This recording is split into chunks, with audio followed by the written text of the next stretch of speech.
C'est toujours un plaisir de vous retrouver dans le cadre de Capsule Sport. Madame, Monsieur, bienvenue dans cette nouvelle édition. Aux Jeux africains qui se déroulent en ce moment à Accra, Samir Fadila se démarque dans sa discipline. L'haltérophile algérien de 73 kg a décroché 3 médailles d'or, épaulé, jeté, arraché, total aux disciplines disputées lundi dernier dans la capitale ghanéenne. Il a obtenu ses 3 breloques en vermel en totalisant 166 points à l'épaulé jeté, 138 points à l'arraché et 304 points au total. Pour rappel, l'Algérie prend part à la 13e édition des Jeux africains 2023 d'Accra avec une délégation composée de 299 personnes, dont 222 athlètes représentant 18 disciplines.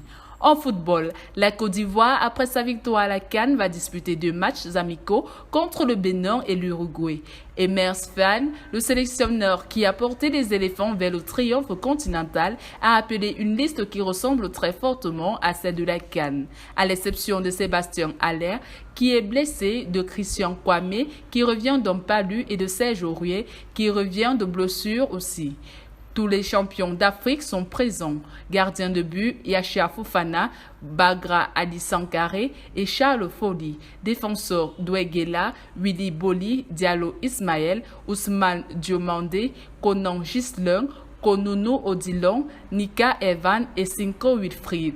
Milieu de terrain, Amani Lazare, Doubia Igrissa, Seko Fofana, Kessier Franck, Sangaré Ibrahim et Seri Jean-Michael.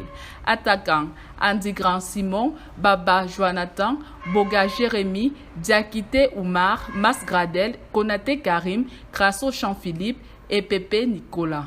En rugby, les Springboks se préparent pour un nouveau cycle de Coupe du Monde avec une équipe d'entraîneurs remaniés. L'entraîneur-chef des Springboks, Rassie Erasmus, donne la priorité à une stratégie évolutive. Il a présenté ses nouveaux entraîneurs, Tony Brown en attaque et Jerry Flannery en défense, lors d'une conférence de presse au Cap, soulignant la nécessité de faire évoluer le style de jeu de l'équipe.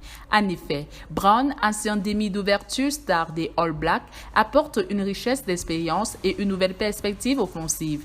Flannery, un ancien talonneur irlandais, supervisera désormais la célèbre défense des Springboks. Cette équipe de direction remaniée, conçue pour rester en tête dans un paysage de rugby compétitif, sera d'abord testée contre le pays de Galles à Twickenham le 22 juin prochain. En basket, c'est officiel, l'Angola organisera la 31e édition de l'Afro-Basket masculin 2025.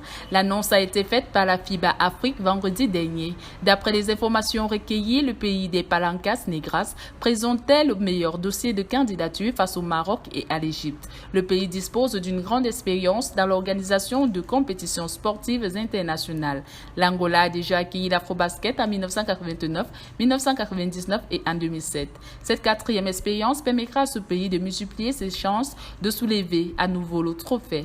Les Palancas Negras possèdent des salles polyvalentes modernes à Luanda, Huila, Béguéla, Malande, Kabida et Namib. Des installations qui ont pesé dans la décision finale. C'est tout pour cette édition du Capsule Sport. Merci à tous d'avoir regardé. Rendez-vous dans les prochains numéros. N'hésitez pas à vous abonner, activer la cloche de notification et commenter.